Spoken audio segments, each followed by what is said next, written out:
we lay for the favor he shows and the joy he bestows are for them who will trust and obey.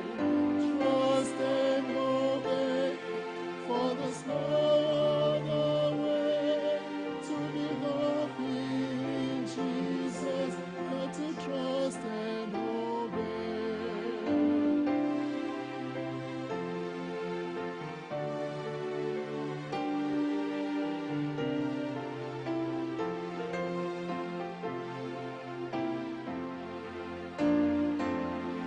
And in fellowship sweet, we will sit at his feet, or will walk by his side in the way.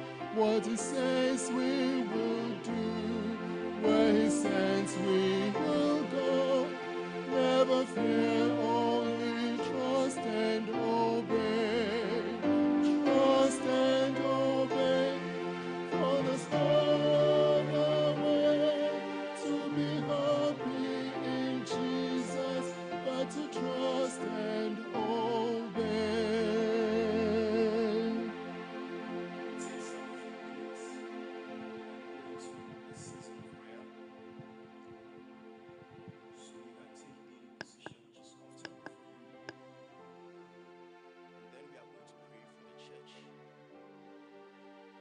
Seventh-day Adventist Church. We pray that may the Lord make our congregation strong. May the Lord build and strengthen our faith. And may He Himself build the church.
Continue to pray and ask God to build unity within the church members. Pray that we will learn to live and to love each other.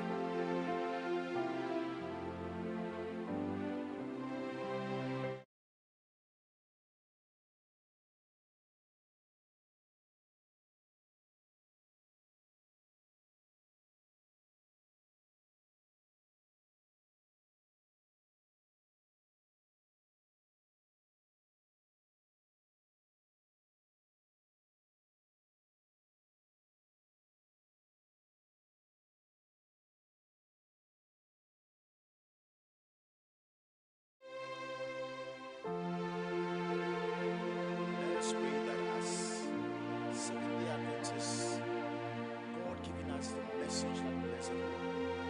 Let's pray we do not keep the message to ourselves, and we share the good news with people around us, people at our workplaces, our neighbors, anywhere we go. Let us pray that the lives that God has given us will so shine before men all over the glorify our Father in heaven. If we cannot sing like angels or preach like Paul, let us pray that God will touch our lips and can tell someone that God indeed loves you.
found when there's love at home. Ease and plenty here abide, smiling there on every side. Time does softly, sweetly glide when there's love at home. Love at home. Love at home. Time does softly, sweetly glide when there's love at home.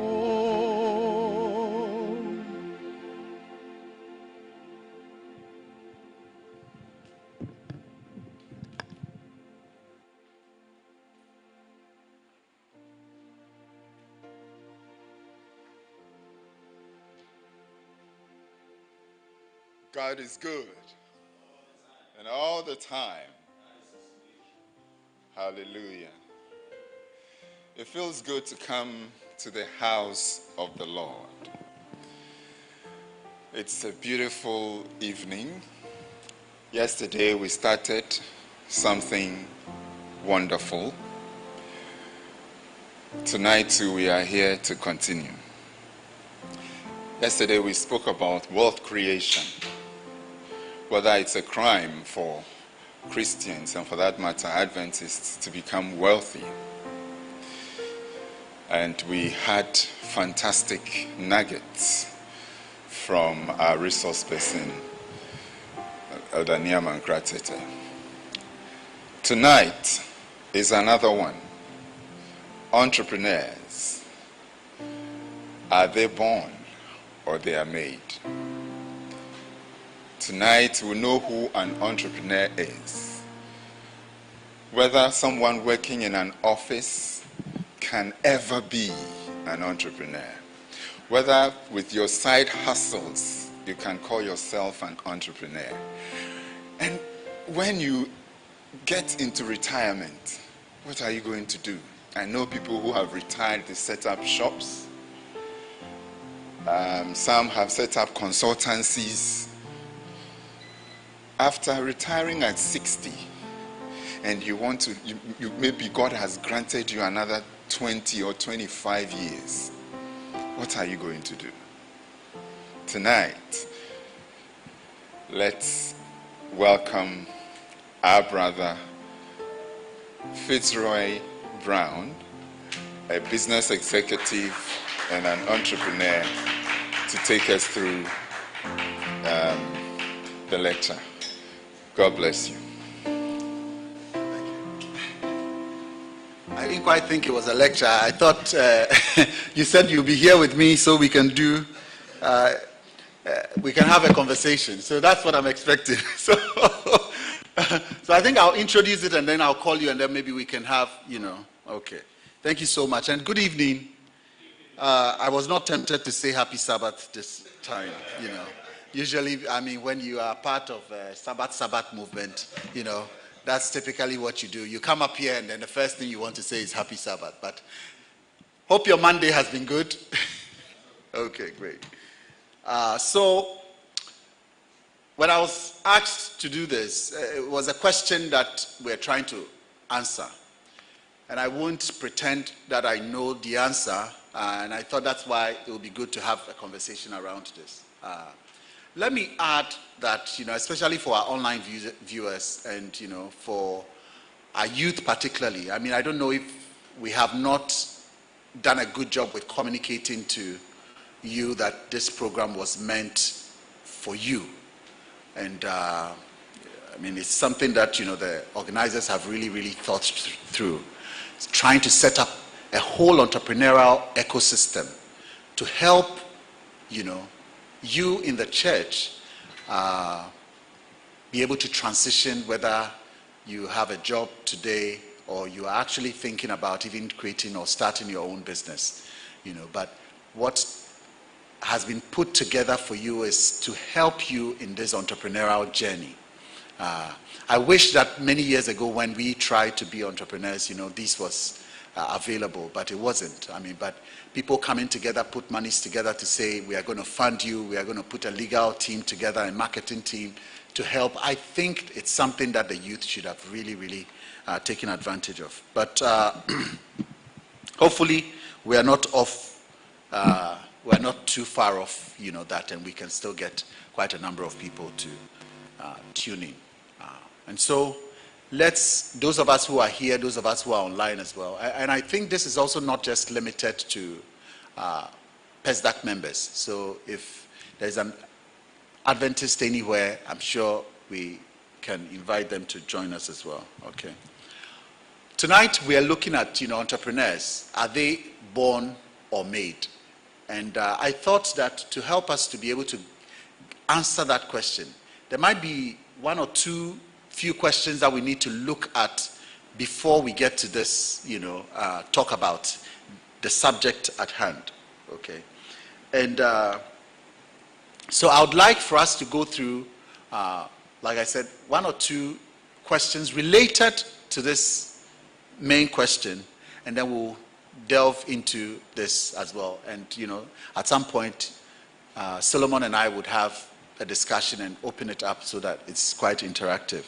But the very first thing we want to look at tonight is, if we are talking about entrepreneurs and whether they are born or made, then who is an entrepreneur? Okay, it's here. I have to point it to this one. Okay. So who is an entrepreneur?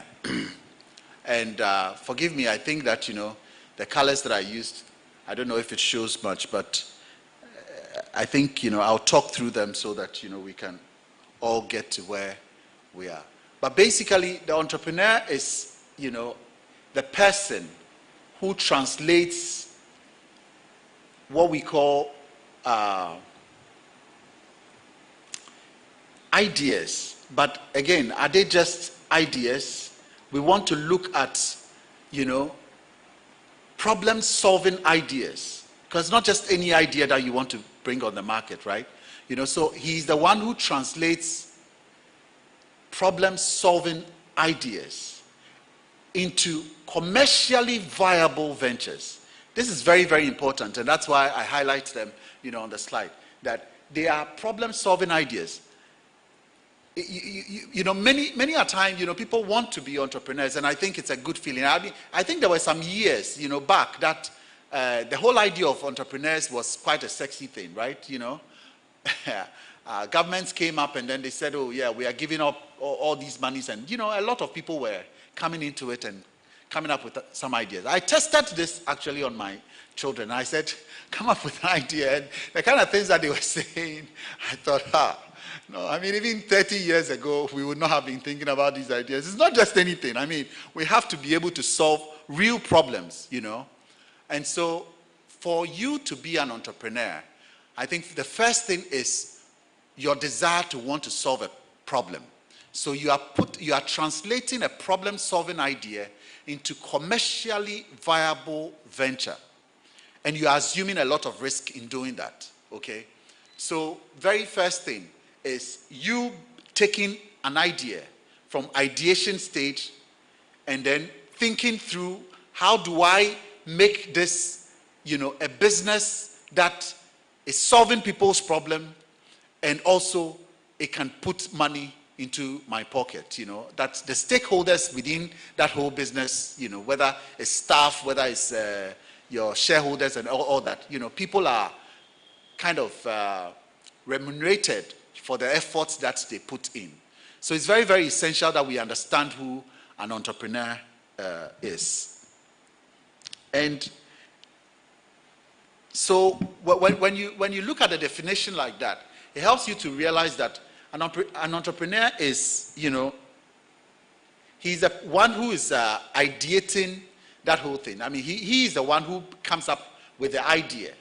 He also, not just translates the idea, but he thinks about how innovative that idea is, He's the one who is looking at, look, if I come up with this idea, will it be disruptive enough? Will it solve, problems?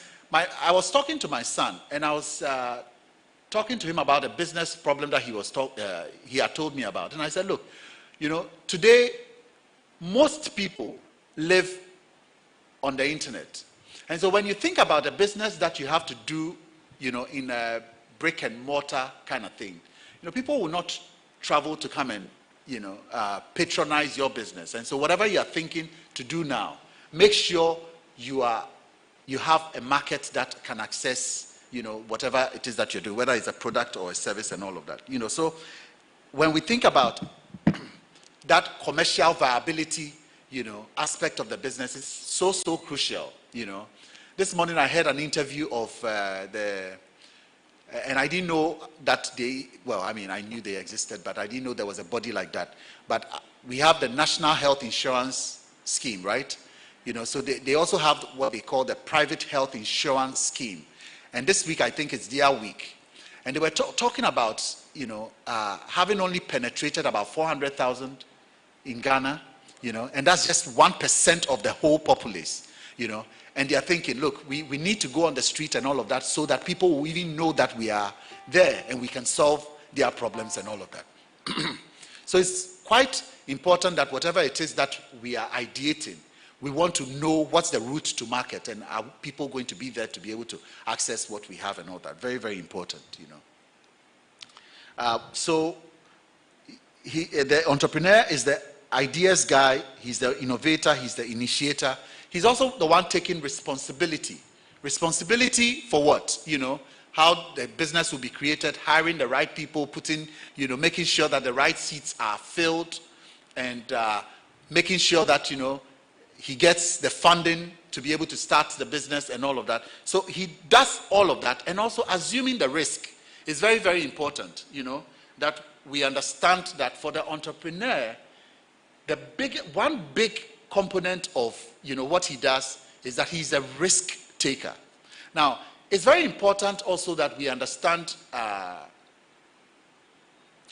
the other concepts of business, because this morning as I was thinking through it, I was thinking that why is it that we are even encouraging people to be entrepreneurs? Because when you think about the whole business, how do I call it? Plethora of, things that you can do within a business. There are quite a number of things. I mean, you can be a business owner, but a business owner could be very different from an entrepreneur. Why? Because you could acquire a business, or maybe through even, my daughter was asking me this evening, when you die, who's going to take over this? And I said, oh, wow, prodigal son business is already coming in. It's like, I thought it was just too early for her to ask a question like that. But, you can't be an entrepreneur just by inheriting a business, You could be a business owner, but you are not an entrepreneur, because basically an entrepreneur is one who is starting with the ideation process, taking the financial risk and all of that, But yes, you could be a business owner because you acquire a business, or you take it over from your parents, or you even, And then there is also what we call a self-employed, person. It's also a bit different from being an entrepreneur, because all our mom and pop shops, they are self-employed. They are not working for anyone, but they are not quite entrepreneurs in the sense of, the definition that we are given, right? I mean, you could think of somebody like Paul, Apostle Paul, as a self-employed person. He was not a person who had established a business and all of that. I mean, he worked to provide for himself. He worked as a tent maker, and then he had other people, colleagues, maybe Priscilla and Aquila and all of that. You could think of them as, what do you call it? Self-employed people. But they were not quite in the sense of it, entrepreneurs. Then we have the intrapreneur as well. Today, you could actually be a person who's a project lead in an organization. So, for instance, MTN started this Momo thing. And I'm sure within the organization, they would probably choose someone to say, you are the project lead and all of that. You have to make sure that this thing happens, That person, even though he works within an organization, will not assume the financial risk of whether the business fails or not. So he's working within the organization, making sure, doing all the parts that an entrepreneur would play, except that he's not the one bearing that risk, So there is that as well. If you look into the scriptures, I think somebody like Jacob, at the time when he went to work with his uncle, he did that.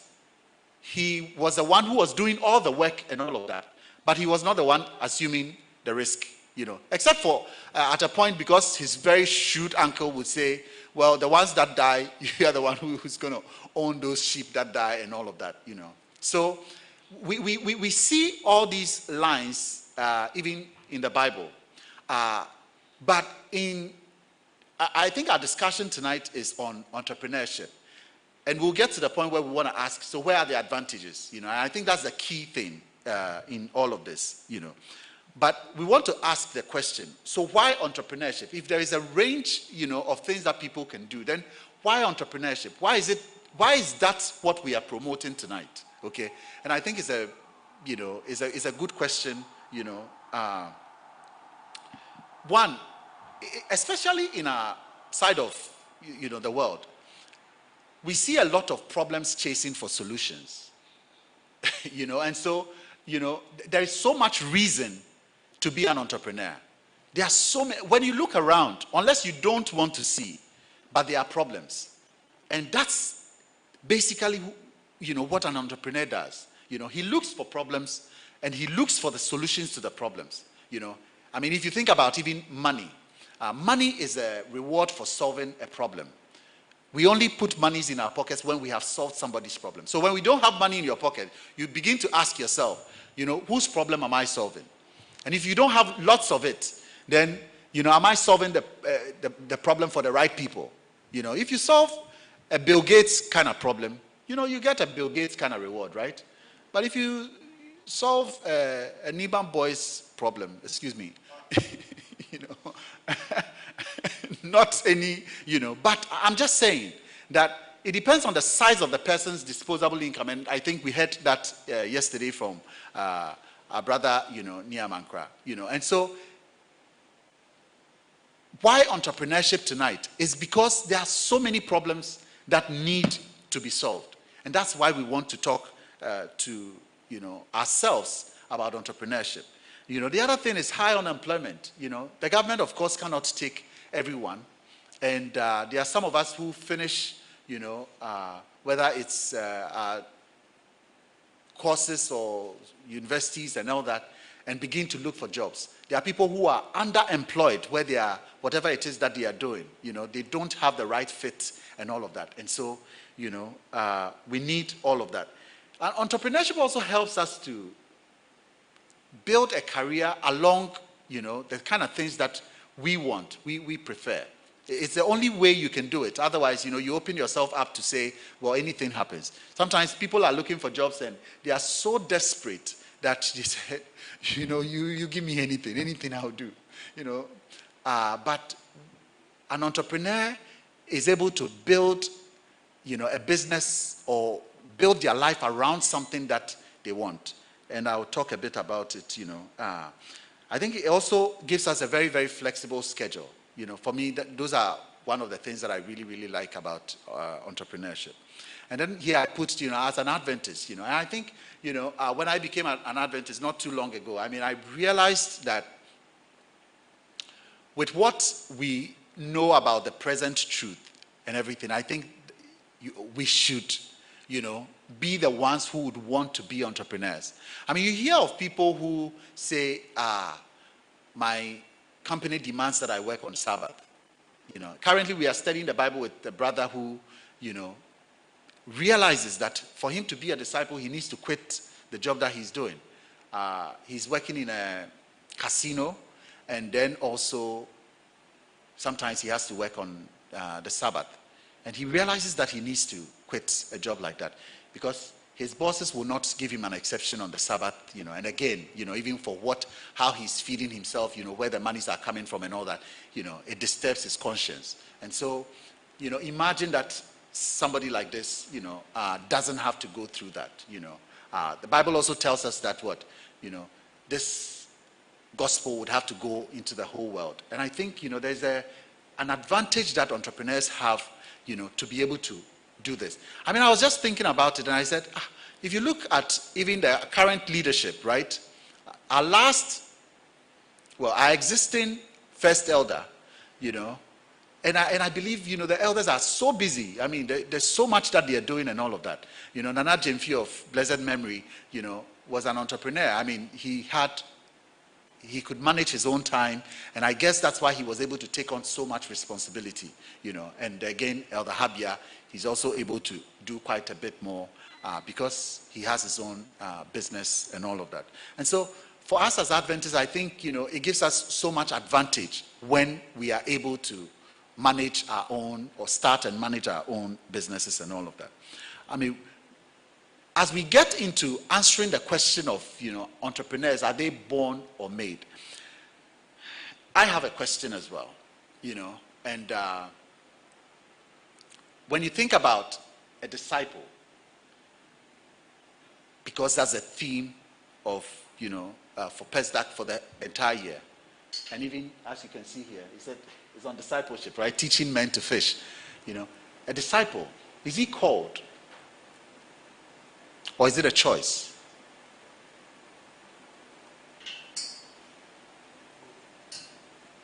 Any takers? Both. So maybe we might be asking the wrong question. And I want us to look at, what it boils down to for me is, am I in what I do to fulfill God's will for me and society? I think it was Paul who said, whether I eat or I drink or whatever it is that I do, I do it to glorify God, And so the question might not be so much whether, I was born for this purpose or I could choose it, but we need to begin to ask what the advantages are. I want us to look at how Paul describes himself in Romans chapter 1, verse 1. In Romans 1, verse 1, he says, Paul, a servant of Jesus Christ, called to be an apostle, separated unto the gospel of God. I mean, when you think about this definition, and why am I even bringing it into a discussion like this?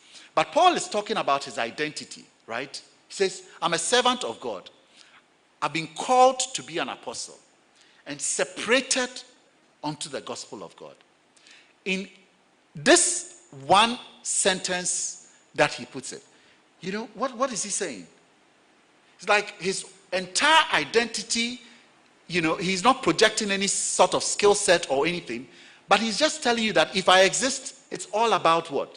God. And I believe that, like Paul, we too must begin to look at ourselves as, people whose lives, everything about our life is centered around God. So, the question is, or the issue is, it might not so much matter whether we have jobs or we are even entrepreneurs. But we want to look at, maybe a better question would be, where are the advantages? It doesn't matter. I mean, if Christ comes and we are employees and we have lived right, we will make it, right? Yeah, if we're entrepreneurs too, and we have lived right, we will make it. So the question then is, where are the advantages? I want us to look at something in 1 Corinthians chapter 7, verse 21.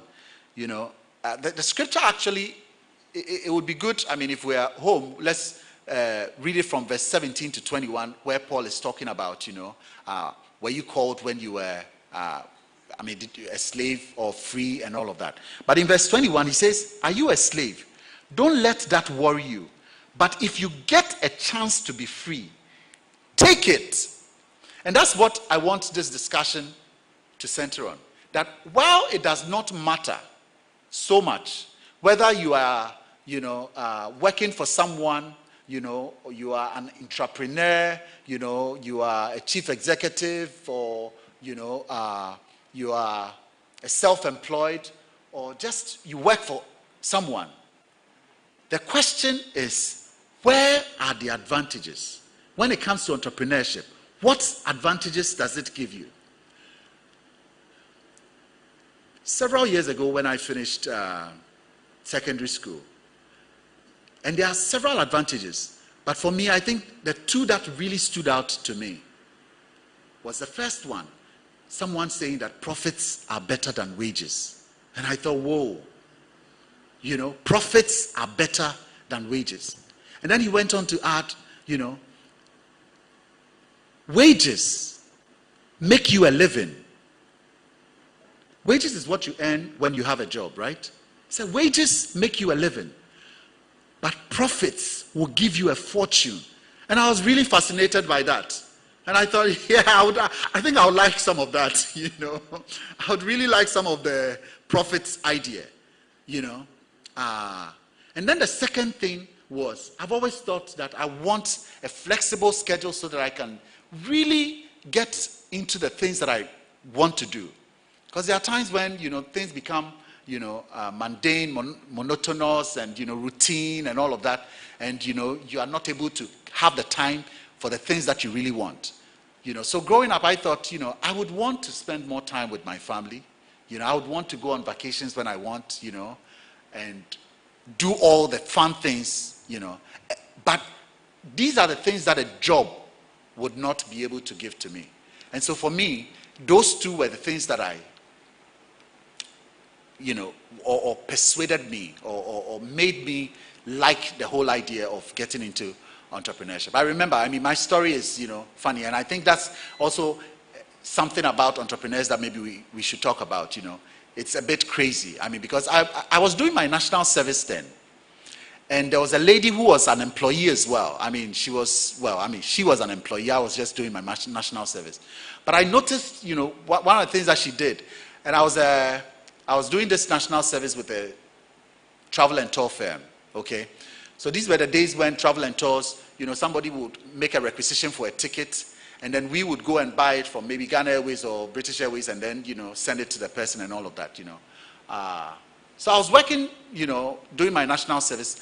Whenever this lady wanted to go out to buy tickets, she would make the requisition and then ask the company accounts person to give her transportation, but for drop-in, So she would be able to take a taxi and then go and buy the ticket and then come back.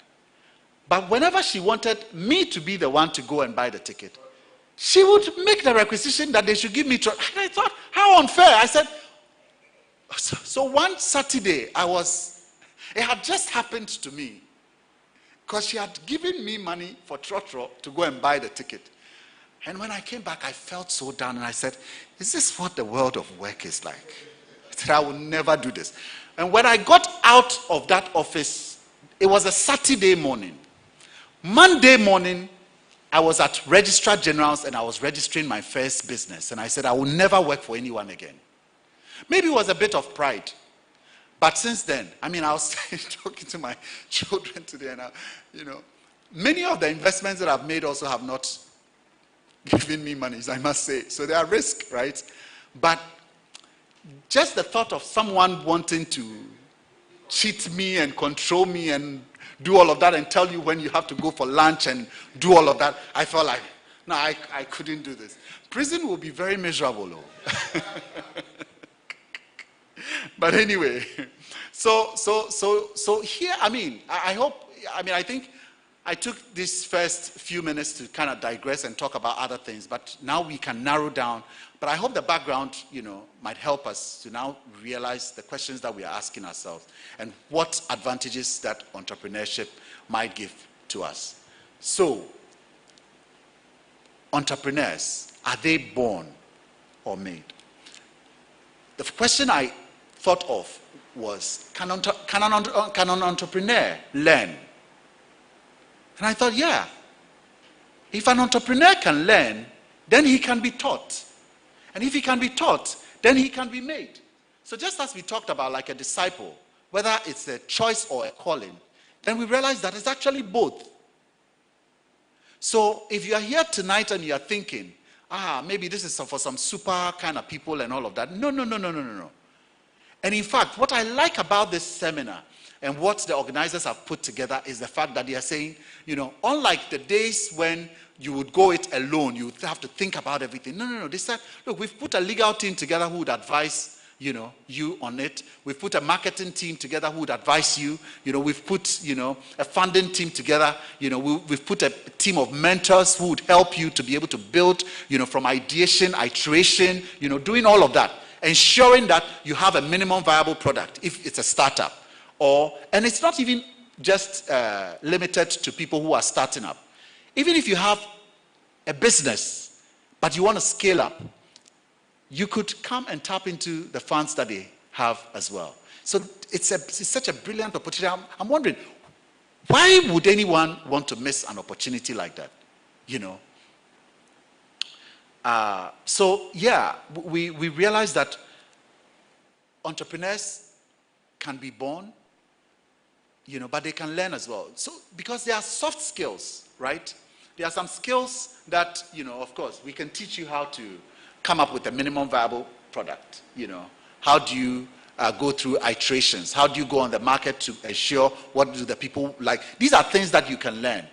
But there are also some hardwired, mindsets which you cannot teach. We must admit, that sort of courage and craziness, that an entrepreneur has. A persevering spirit, one can do all things, never wanting to accept defeat and all of those things. Those are kind of things that are within. They are mindsets that, people are born with. And I think many people are more disposed to it than others. Okay? It doesn't mean that if you don't have these skill sets, you cannot be an entrepreneur. Because like I said, in this very program, we are putting together people who have gone through it and all of that, who would be able to help you. So wherever you are starting from, come as you are, and come, let's talk about it and all of that. But I want to briefly just talk about a few things that fills up an entrepreneur's mindset. Okay, and I think the first one is the desire to solve problems.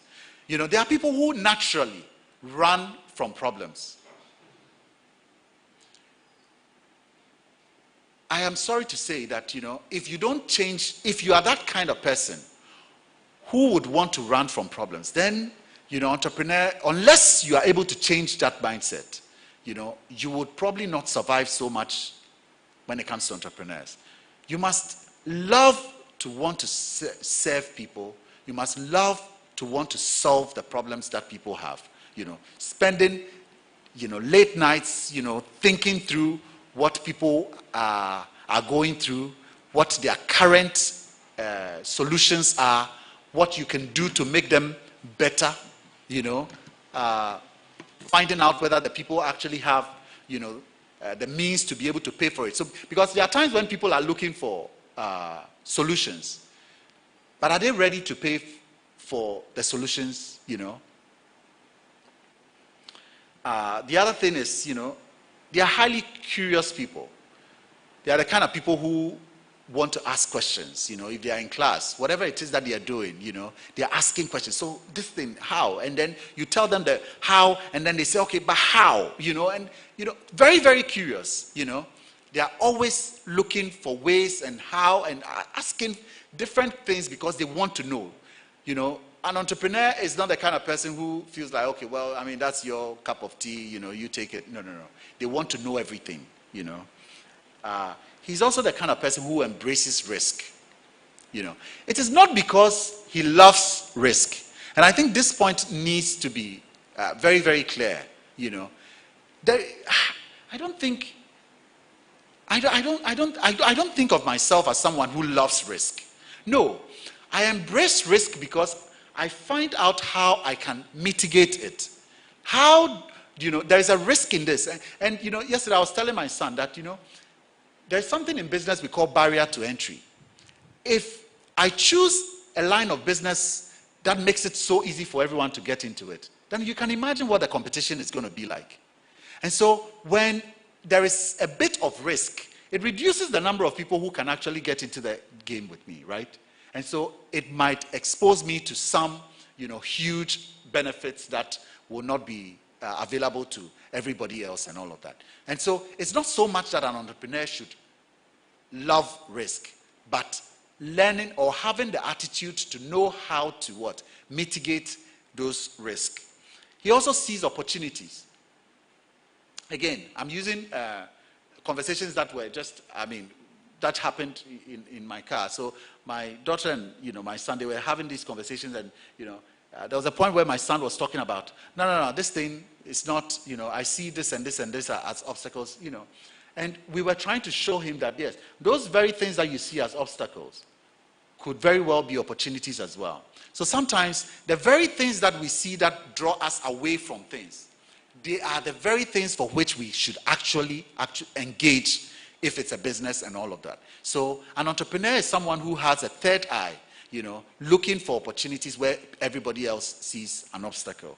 And then again, has a very, very big vision, There are people who start businesses and it's just a lifestyle business, okay? And I'm not saying there is anything wrong with that, but one of my mentors used to say that, in Ghana here, you should actually have a business that takes care of this. And I'm glad. I think yesterday, Nia also talked about it, that there are people who go to work and they say that the reason for the work that they do is just so that they can buy their fuel and, petty purchases and all of that, okay? But in Ghana here, sometimes you might need some lines that service some things. Okay, so this line, it makes sure that this is, to take me on vacation and, do all of those things. This one takes care of school fees and all of those things. So they have kind of diversified their portfolio with some sort of investments and all of those things, which is a very, very good idea. But when it comes to business, the entrepreneur has a very, very wide vision of where he wants to see the business. So sometimes they have a 5-year vision plan, they have a 10-year, they have even a 20-year. Some people are building businesses so that, in the next 30 years, they become a very, very large, corporation so that they can go on the stock exchange or even sell it, to the public and all of that. So that's, an entrepreneur. And also, we talked about passion earlier. He's very, very, very passionate, He's the kind of person who, every moment, he doesn't have, especially at the beginning. I know I talked about flex hours and stuff like that, but especially at the beginning of their business, throughout, whether it's home or in the office, they are working, they are thinking, they are walking, they are thinking. Every time is being spent on their business. They are very passionate about it. They will talk about it. When you meet them, in a social occasion, church, they want to talk about what they are doing because they are very, very excited about it, And then again, I talk about perseverance. So it's very, very important, that they don't stop. That's spirit in them that makes them feel like, okay, if this is not working, what am I going to do? I was telling, again, my children about, count to 10 and win. An entrepreneur doesn't just say, okay, I need to raise $1 million for this business. I can think of, do I have one person who can give me $1 million? He says, no, okay, that's step 1. Okay, I don't. He cancels it off. But step 2, can I find 5 people who can give me 200 million each? How about step 3? If I can find 300 people who can give me 30,000 each. And by the time they finish, going through all these things, you realize that, where there is a will, there is a way. And so they don't stop. They keep persevering and ensuring that, their businesses can actually come alive, So, like I said, it's important that, especially for those of us who maybe today we are working in an office, but we are thinking about what does the future hold for me? Especially being an Adventist, there might be some challenges ahead and all of that, and I want to transition. Or maybe I'm not doing the thing that I really want to do. I feel like I have some potential. I can do more. But, yesterday Nii was again talking about, having a side hustle. These are the things that you can develop into, entrepreneurial projects and all of that, especially with the kind of ecosystem that, the church is putting together for you. So this is where I would end, and I don't know if there are questions, because I thought that we'll leave some time for questions. And again, because, yesterday, Nii couldn't take his questions. He's here tonight as well. So if there are questions from yesterday and today as well, we'll be able to take it together. So thank you very much. I would say let us choose what gives us the most advantage. Thank you. Thank you.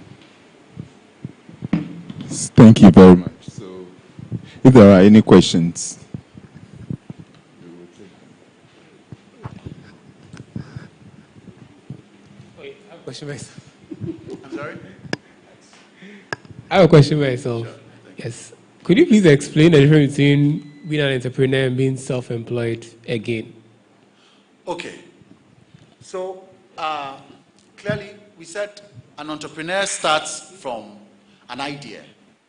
He's putting everything together, including, taking up a huge risk, okay, to be able to set up a business. Usually, some of these businesses are not just a one-man business, but, for a self-employed person, you can actually be a barber and be a self-employed person, right? It doesn't involve that sort of huge financial risk that, the entrepreneur is taking. You can be a hairstylist and, like and even the example that we gave about Paul, he was a tenth person. He knew he had a skill that he wanted to put to work. Don't you think it depends on how you look at it? Because Okay. the barber starts with one barbering shop. He's solving a problem. He's cutting people's hair. Ends up building up. Now I have 2 branches. One in Accra, one in Kumasi. Then it's scaling up. Now I have 10 branches across the country. Isn't he being an entrepreneur? Fantastic. That is why I'm saying that, if that is the plan, okay, that if that is the plan to be able to, this is my whole, vision. I want to, and I know a friend who has actually started, well, I won't mention the name, but that's what he started. He wants to build a brand of barbering shops across the entire Ghana. He himself is not a barber, but he's an entrepreneur. He's realized that, there are a lot of men who would want decent places, to go, and it's quick, it's not so expensive, and all of that. And so he's putting up these branded,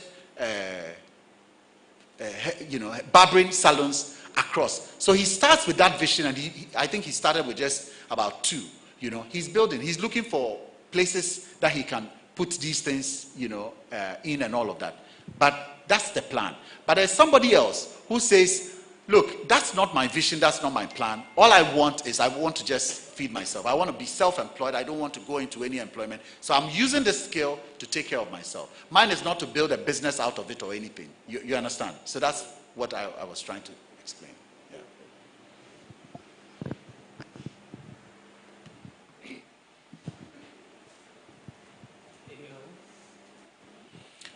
And I know, our sister, you had a question yesterday for, so please go ahead. It can be a question for Okay, so good evening.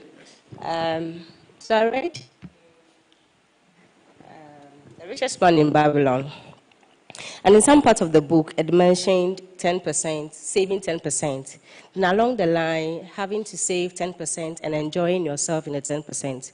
So what it stands to mean is, at least I've been paid my salary. I should take part of the money and enjoy. Go sit somewhere, get better food, and eat. Yes, so I want to ask Elder, how do I, you spoke about savings, investing yesterday. How do I balance enjoying myself and investing within how much I'm putting out? Thank you.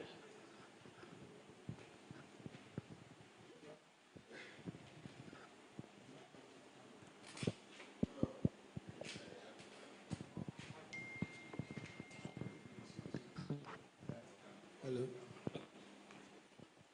Thank you.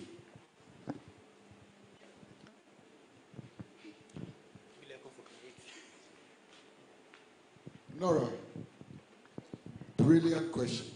Brilliant question. And typically, most people start from the angle where they're trying to figure out how to just make ends meet. So most of the formulae that are available, the enjoyment part comes a lot later. So, and yesterday I did want to talk about it, but we didn't have opportunity to. So typically when you start, and you're starting on a very lean budget and all of that one, you actually start with providing for your needs, making sure that you tithe and give to your community or whatever your belief is about giving. For us, we are Christians, so we tithe, we do our offering. And then we also commit some funds to developing yourself. Because the understanding is that you're still at a point where you're not earning enough. And so typically the places where you spread this is to provide for your needs, to return to God, and then to develop yourself. Now, in providing for yourself, if you actually have enough, you can actually do what you're talking about. I am inspired when, at least in the whole period of discipline, you have one time that you go out there. So I totally buy into that concept. But it really depends on what your budget looks like. If you've got one of those kind of budgets that, Charlie, every single CD counts, you may want to restrict yourself to the enjoyment and actually hold yourself till later. However, if you actually have enough to actually provide yourself, with regular meals, or instead of doing like 3 meals a day, you can do 2 good meals and then save yourself so that one weekend you go out there and have throw a party for yourself. But it really depends on what kind of budget you're looking for. The most important thing is you have to provide for your needs. You shared some formula sometime ago. I'm trying to remember the formula. It's escaped me. Was it like it was some 60-30-10 or some? I'm trying to remember the exact formula I gave. But there are many formulae that people have thrown around about what to do. My advice is start with providing your needs. Needs, so not wants. You need to separate these two. And then invest in developing yourself.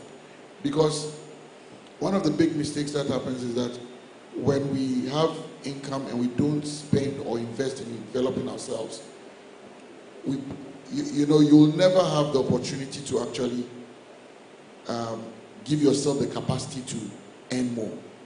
So developing yourself is not necessarily always school. It can also be apprenticeship. It can be studying with someone who just knows it well so that you can be better at it. And there are certain times in your life you might not be able to apply your means to an investment to get a formal education. You don't hang back because of that. You can also go for an apprenticeship. You can ask someone who's a master to teach you.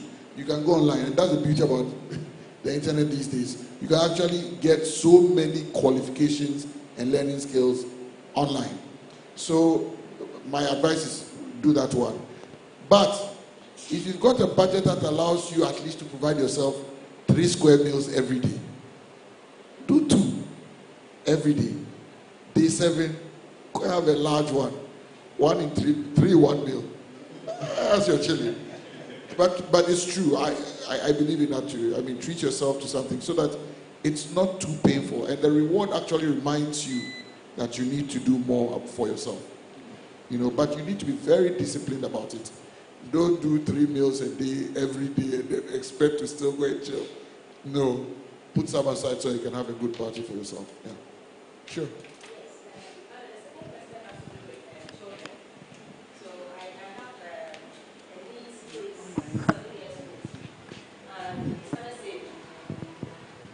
He's very fond of giving. He goes to school and then he dashes this to his friend, he's that. And then he comes home and the mother calls and starts to complain. What advice would you want us to give the little boy? And the little girl, my issue even has to do with when you take his susu container, he takes money from his mom and then divides the money. He says this is for buying this at the end of the term. And I don't know what his long-term plan is. I mean, if you have such a child at home, I don't know if he's trying to become an entrepreneur or what. What advice would you give? I spoke to my sister about this evening, and she says I should ask. So you can advise us so we can handle the boy very well. Thank you. Look, it looks like you're describing some social entrepreneur in the making. Person who likes to give. And seriously, when they're younger, don't kill their spirit. But what you can do is direct them about what's the plan. So listen to the full plan. You just said about the part about it. Are there other plans? Okay. And set them, help them to set targets for themselves. At a certain point in time, they will realize it. My eldest daughter was one of the biggest givers on planet Earth. I don't know, she gave till it hurt. But these days, Charlie, I want some killer plans, and because of those killer plans, I will also believes like me that a good, just a little chill once in a while is helpful for the soul. And I didn't mind in those days, taking her money, she would look at her favorite meal and buy it. Hey, now, 3 months, I was not bought one. 4 months, she hasn't bought it. Because she's got a very clear plan about what she wants to use her money for. And certain things are not added. Chilling is no longer part of that plan. And so, don't kill their spirit, but let them form a plan. And the plan itself will start to shape out what they want to do. So, what do you want to do with? Why are you saving so much? I notice you like to give to all these people. Why are you giving to all these people? But don't say, why? No. That's not the way, especially for children. That's not the way. You need to help them find a path, and then as time goes, they'll come out of it. So first, do they have a clear plan about what they want to do, what they want to spend the money on? Don't kill their enthusiasm for giving. When you kill it at this point in time, by the time they get there, Charlie, the world will be scared of these people. So don't do that now. But help them with a clear plan so that they themselves will start to narrow it down. Ask them what they want to do. Let's have a conversation with them so you understand better what they want to do. Thank you. So my question is to today's presentation. I've realized this thing around here. So Ghana is where I've lived most of my life, so that's what I can say. I realize a lot of people do have something that could sell very well throughout the country, but I don't know what's wrong with us. We tend to be okay in our small corner. So you see this watch seller, very nice watch, very sweet, but it's only in maybe Madina Zongo Junction. And if you are not within that area, or you don't drive to that area, you don't get to eat that watch. I don't know how you can advise all of us here, because I think it's a mindset that we all have. We have a product, and then we stay in a small place. Then maybe that place fetches us, say, 1,000 cedis a month. Sometimes I think, what if I had 5 of that? The money now doesn't become 1,000, it becomes 5,000.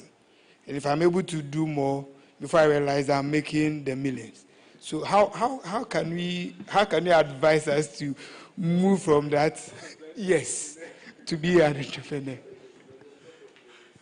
Before I say that, let me talk about something that I heard that was very funny. So this guy, white guy, so he's actually a professor in entrepreneurship, comes to Ghana, goes to Labadi Beach, and sees this fisherman, chilling. He's put a hammock, he's just swinging. He's like, this guy, so engages in a conversation with him, and he says, what do you do? He said, oh, I'm a fisherman, He said, oh, okay. So what are you doing here? He said, oh, I'm just relaxing. And he says, is that your boat? He said, yes. He said, he said, oh yeah, I've just gone fishing and come back, and I'm relaxing. I've sold my wares, and So this guy, because he's a professor in entrepreneurship, begins to advise him, and he says, what you are doing is not sensible at all. You should go back. Now that you went, you came back, and immediately the woman came and then bought your wares. You should go back again and come back, and then of course you have more money.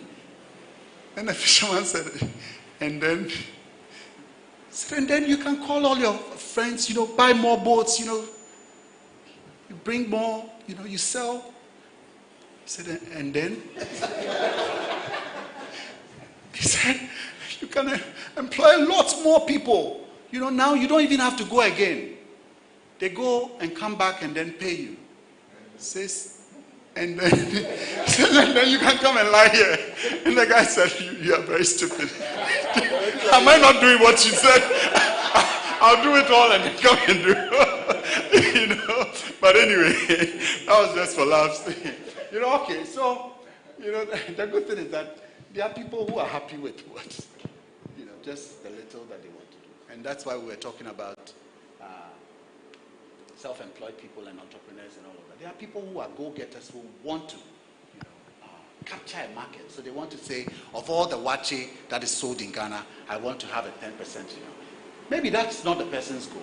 However, I don't know if you listened to Elder Amakra's presentation yesterday. He said there are few people who also see the potential of some of these self-employed people, and they say, look, I would invest into this person's. So maybe I'll let somebody go and be an apprentice, learn how to make the wache, and now we won't just make one bowl, but we will make 10 and send it to different places and all of that. And then because I know if I invest in that person, So again, there are several opportunities that for someone who doesn't want to do that because that's not what their passion is. They just want to sell food and they can only manage one place. You can't force that person to have that sort of big, audacious goal and all of that. But you can go in there, be a partner, and then start that sort of idea that you want to do and all of that. So all I'm trying to say is that there are opportunities where the person doesn't want to do that. But there are people who also need such ideas. They don't know how to do it. Do you understand? They've never thought through it. They don't know how it can be done and all of that. Again, a program like this helps because there are people who are saying, we have the route to market. We know how to get you on different markets and all of that. And we have people who also want to invest in a product that really sells and all of that. So I think this ecosystem that is being built addresses the very question that you just asked. Okay, thank you.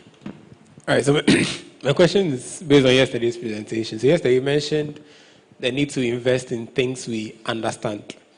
And then later on, as part of the steps, you mentioned diversifying your portfolio. Diversifying investment portfolio. And so in diversifying your investment portfolio, how do you understand every single thing you're investing in? And why the importance of investing in only things you understand?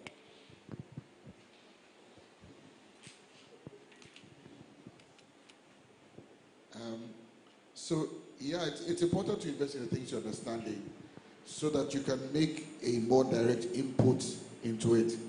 And the reason is also because for many people who have not understood, what tends to happen is that, let me give a typical example. I remember many years ago, a friend of mine and I went to invest in a particular firm. We did that because we thought, we had all heard about how this firm was the way to invest. Almost everybody in Ghana was investing in that place. So we all invested. 2-3 years into the investment, it was pretty rough. So we actually lost value on the investment. This was we had a not too bad cycle like this many years ago. So my friend was extremely upset. So I also went to take the, manual of the thing, and then we read it. I read it. They explained very clearly in it that these requires several cycles. So it goes like this, it comes down. They actually know. Then it goes like that, then it comes down. You'll notice that every time it rises a little higher than the previous time. So over a long period of time, precisely about 12 to 15, some 20 years, you will see that what you started with is actually grown. But if you are doing it within 2-3 year cycles, that's not the right investment for you. So because we didn't understand it, we're disappointed. Okay? But the other, it can get even scarier. There are our markets are actually not so complicated. But in markets where they've got so many instruments, I remember when the Bitcoin thing became quite a fashion. And everybody was rushing into it. My brother is laughing. Why did you experiment small? But there were some people who came up new ones came up, new Bitcoin-like investments came up, and everybody wanted a bit of the pie. And I don't know if you remember that day when it all tanked. People went mad. But if you actually sit there and explore what that is, you understand that there's no foundation on which it is built for you to actually have confidence in it. So it's like, if you understand it, you understand that it's largely gambling you're doing. There's some science to it that they say, but if you're not familiar with what they're talking about, you can get extremely shocked. But so isn't every investment a gamble? Because you are putting your money in it. Isn't every investment a gamble? Oh yes, but there's a level of certainty based on previous performance and where it could go. And if you understand, so for example, if you are investing in telco shares in a telco company, you know exactly where the shares are. You know which company to go invest in. If I ask you right now, I know there's a name in your head. We won't talk about it. But you know that you won't go into a particular one. You go into that one. Yeah. And in the world today, when from the time .com started and all these tech companies started to, blow up, there are about 4 leading firms where consistently today, for the last 20 years, their performance is spot on. There's a drink on earth today. If you put your money in it, you will only make money. You understand? So you use the previous performance to kind of judge. Yeah. And if, as you look into the future, unless something totally upsets the stack of factors that exist in the market, things will continue as is. So it's a very educated gamble with a lot of certainty there. The gamble options are very small.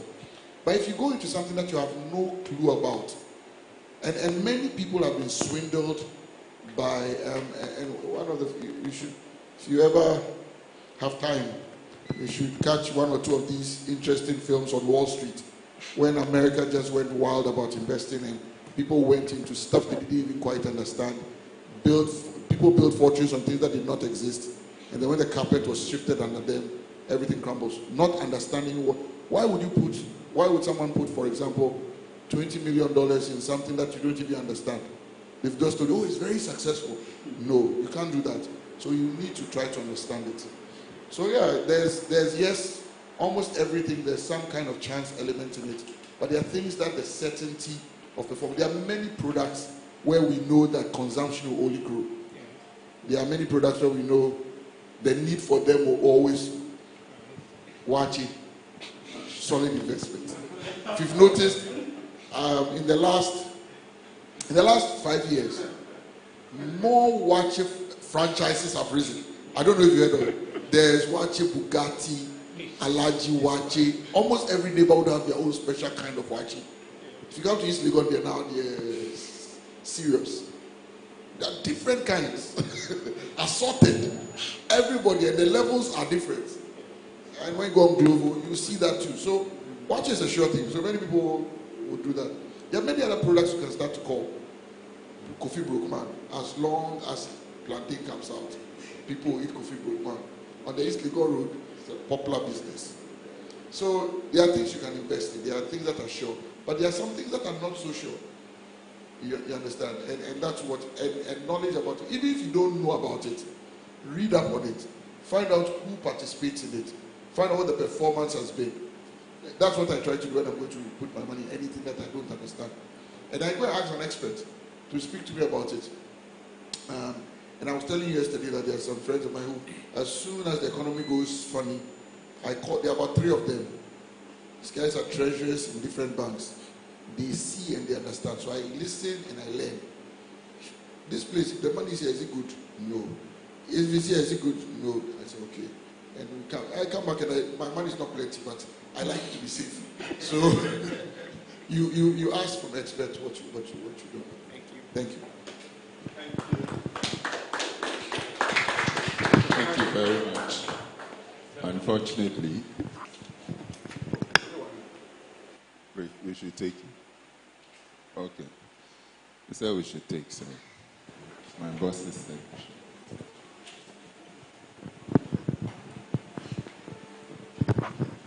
Okay, good evening. Thank you very much. My English is not good, but I'm going to try. I have a small problem. I don't know how to say no to my family and save my money. For instance, normally I should go back to my country last month, but I could not because my sister got married and I was obliged to cut into two my ticket to send my contribution. This month next month I have to go, but I wanted to take my flight from Accra, but I had to help somebody. I will be obliged to Benin and take the flight from Benin and go to my country. And I think that the problem is about my background. When I was growing up, my father has money. And people used to talk about my father, he's stingy, and I decided to not be like him. And when I became a Christian, and we used to teach that as a Christian you are to help people. And this kind of knowledge reinforced my belief. And actually, it's not easy for me to say no because I have a project. And I work, but I don't have a save. I don't have money in the bank because every day, even if I don't have, when I don't have, I go to borrow money to help the person aside. And as a Christian, how can you say no and be at ease when you know that you have money somewhere and you have to save for your project? How do you manage it, this kind of situation? Thank you. Thank you, my brother. Please, what's your name? Chris. Yes, Chris. Fortunately, we've got like a great guy who talks money a lot. Seth, you want to come and try and answer this one? Seth, come. Just come and say, come and just share. Come up front and just give us your thoughts on this one, and then we'll. And by the way, Chris, you are not the only one. Many people struggle with the same problem. And yesterday, if you remember, I was talking about our relationship with money needs to change. You understand? It's not. It just needs to change, and we'll talk about that. But Seth, please, I think you can. Sometimes it's refreshing and enjoyable when you just go somewhere, you just sit and listen, because there's so much to listen. But Chris, to your question, I'll just say it directly. Even God says no. There are times when we pray to God and God's answer to us is no. And as Christians, we must learn to say no. No to situations which are not within our remits to solve. But talking about going to take money from places, I'll tell you something. Sometimes we can borrow. Banks don't have money of their own. They take money from us, they give to somebody else, and they make money out of it. So sometimes you can borrow, but you only borrow when you know the purpose for which you're going to use the money for. Will give you a return higher than the amount of cost of borrowing. I don't know if you understand. So I can go for a loan from Mr. Latte. Mr. Latte says, I'm going to charge you 5% for it. But I know I'm going to put in a certain business, I'm going to 10%. So it makes sense for me to go take that money and do that. I'd want us to separate the moral side of your question from the financial side. But for the moral side, I'll say that even God says no sometimes. And so when it comes to certain times, we need to be able to say, no, this is not within my means at this time. Then I'll stop. Let me also comment quickly about a question that came up earlier. So there was a story about a child who likes to give a lot. I think it was asked by Nora. One of the things that I'll say, and I also have a daughter now who is becoming very, very active about money.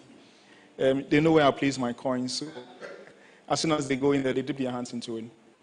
But what I've tried to do with them is to make them to earn whatever they want to give. And so for niece, I think it's not just about what they are using the money for, but also whether they are earning the money. So my daughter would have to earn every coin that she wants to take. You do the chores, you get 10 pesos. You do this, you get this amount of money. So they need to earn before they can give. Otherwise, then they don't learn the habit of putting in the hard work to earn. He was saying about an equation, and I would also respond to that in terms of investments. So the normal paradigm would be I make an income, I spend, and whatever remains is what I save. But for those who have made investments and have made money, the mindset that they have is I have an income, I invest, and whatever is left is what I spend. So you always have a certain target when it comes to investment. I want to invest, and what is left is what I spend. So with your example, for instance, you could have decided that I earn 1,000 cedis every month. My goal is to save at least 10% of that every month. And so I take out my investment money, which I do not touch, and then what is left is what I spend. So if I'm left with 900, I'm taking my tithe, I have, say, 600. Can I help somebody with the 600 that is left? That is solely within your remits to decide. And so income minus investment equals your expenditure. And that should be the paradigm that we have. I don't know if I've answered the question. I don't want to be too verbose. Otherwise, I'll go on and on. But maybe let me end on this. The Akans have a saying. The Akans are the people from Ghana. There's a local song that one of my favorite artists says, Unye sika siebi. To wit, when you have money, bury some. When you have money, bury some. And it's simply to say that we should sometimes put money away so that it's so easy for us to go for it. As soon as you hit a little bit of a difficulty, then you fall on that money. Unye sika siebi, bury it. Put it under somewhere where it becomes a little bit difficult for you to go for. Otherwise, you will always not have anything to fall on. And the analogy that I like to use is that of corn, a grain of corn. If I have corn today, and I decide to boil it and eat, I'll be full for today. That same corn, grain of corn, if I put it in the ground, in about 3 months, it sprouts and gives me several other grains of corn. And so we can apply that concept also to our investment life. Unye sika na wasiebi.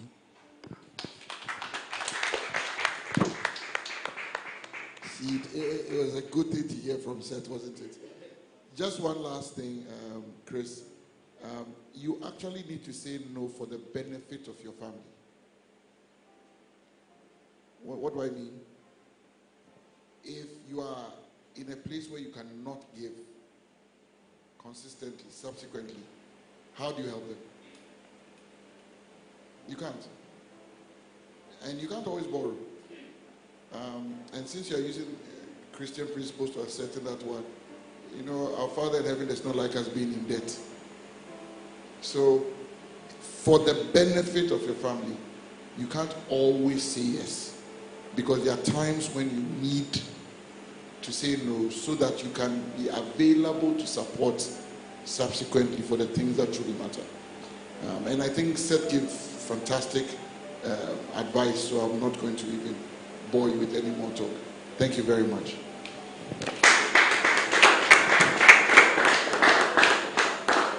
Thank you very much. So that brings us to the end of tonight's session. Tomorrow we'll be talking about guaranteeing a good retirement. And it will be led by our sister Lydia Daddy. She's a business executive and a CEO as well.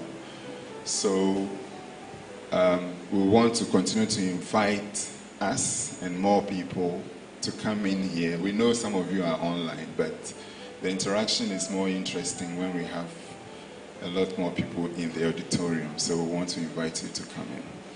We'll invite Elder. No, I've not seen them. If there are questions that we've skipped on Zoom, we will discuss on Sabbath. Tomorrow we'll take some, but on Sabbath, all the panelists will be available, including, God willing, Seth Inning, to help answer your questions Sabbath afternoon. So we'll see you. Elder Knight, please come and pray with us.